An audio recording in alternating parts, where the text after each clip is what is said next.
Assalamualaikum dan selamat kembali ke Domir TV. Kita percaya dan yakin bahawa tanah runtuh yang berlaku di Batang Kali yang telah mengorbankan 24 orang serta ancaman banjir di daerah pantai timur yang kita sedang hadapi kini menuntut kita untuk berfikir dengan penuh kecerdasan batiniah atau dengan mata hati.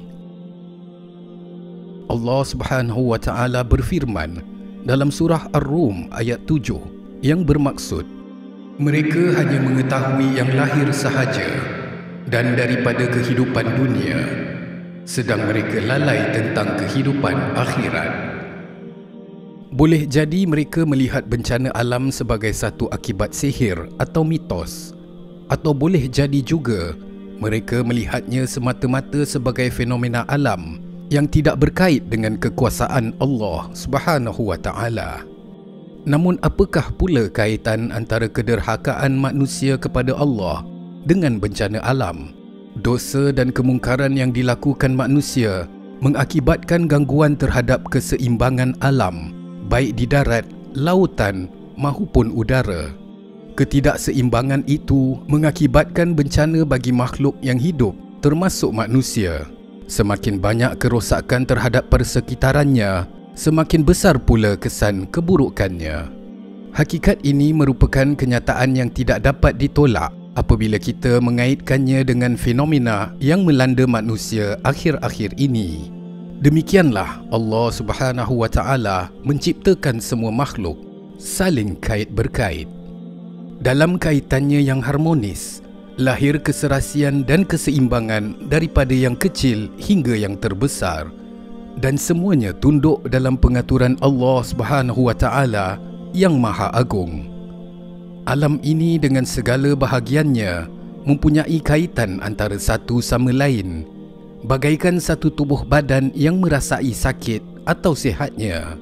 Seluruhnya saling pengaruh-mempengaruhi, dan pada akhirnya semua itu akan kembali kepada Allah Subhanahu wa Ta'ala.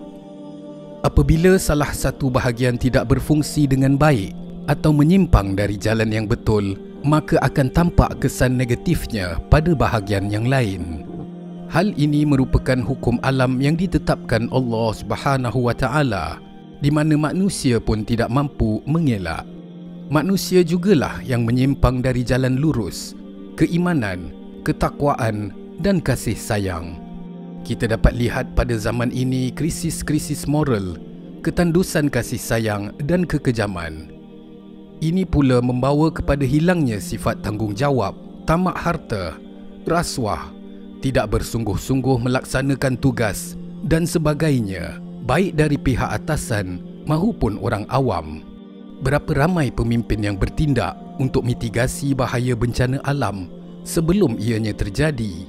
Berapa ramai kontraktor bersengkongkol dengan pihak berwajib memusnahkan alam sekitar atas dasar wang ringgit? Berapa ramai juga daripada kita yang tidak indah langsung tentang pembuangan sampah di tempat yang betul? Allah Subhanahu wa Ta'ala berfirman dalam surah Ar-Rum ayat 41 yang bermaksud, telah timbul berbagai-bagai kerosakan dan bala bencana di darat dan di laut dengan sebab apa yang telah dilakukan oleh tangan manusia. Kerana Allah Subhanahu wa Ta'ala mahu mereka merasakan sebahagian daripada balasan perbuatan buruk yang telah mereka lakukan, supaya mereka kembali insaf dan bertaubat. Dengan mata hati juga kita dapat melihat bagaimana kerosakan yang dilakukan sesetengah manusia memberi impak kepada masyarakat yang lain.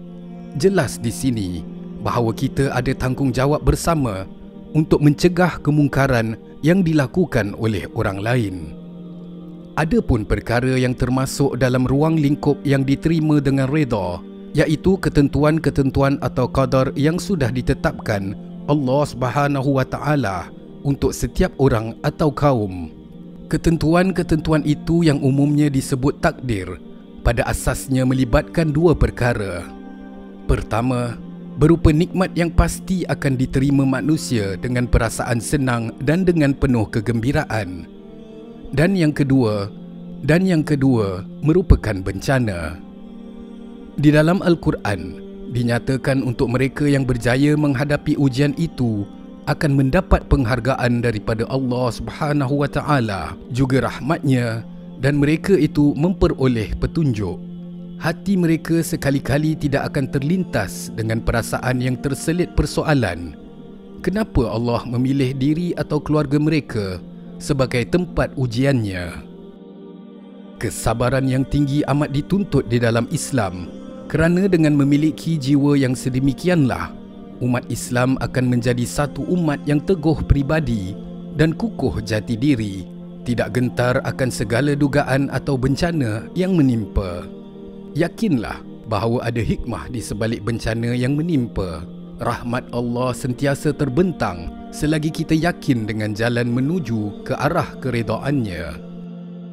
Nabi SAW telah bersabda yang bermaksud, apabila satu musibah menimpa engkau, maka janganlah engkau berkata, kalau tadinya aku berbuat begitu, tentulah jadinya akan begini. Tetapi katakanlah, Allah telah mentakdirkan yang demikian dan apa-apa yang dikehendakinya. Ucapan kalau itu hanyalah membukakan peranan syaitan. Hadis riwayat Muslim. Sikap redha itu harus ditunjukkan, baik ketika menerima nikmat maupun ketika ditimpa musibah. Seorang ahli tasawuf wanita yang terkenal, iaitu Rabi'atul Adawiyah, ketika ditanyakan orang, apakah ciri-ciri seorang hamba yang redha terhadap Tuhannya? Beliau menjawab, apabila kegembiraannya menerima musibah serupa dengan kegembiraannya ketika menerima nikmat. Menurut huraian ahli-ahli tafsir, ada 3 keistimewaan yang akan dihayati oleh orang yang bersikap redha, iaitu yang pertama, akan sentiasa mendapat hidayah Allah Subhanahu wa taala. Kedua, ialah akan memperoleh keselamatan dan kebahagiaan hidup. Dan ketiga adalah senantiasa disenangi Allah. Dunia kini semakin tua, walaupun teknologi kita semakin ke hadapan.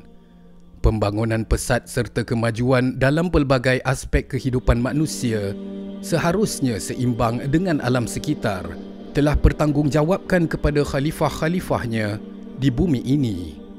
Jadi kita wajib mencegah dan menghindarkan diri daripada perkara yang menyebabkan kerosakan alam, dan jangan hanya fikirkan harta kekayaan. Takutlah kepada balasan Allah Subhanahu wa taala bagi mereka yang menyebarkan fasad, dan bagi mereka yang diuji oleh Allah Subhanahu wa taala dengan bencana banjir, khususnya di pantai timur, sentiasa redha dan sabar dengan apa yang sedang dilalui. Umat Islam di seluruh negara bersedia untuk menolong, dan sama-sama juga kita cari punca sebenar bencana ini supaya kita dapat mengatasinya pada masa akan datang.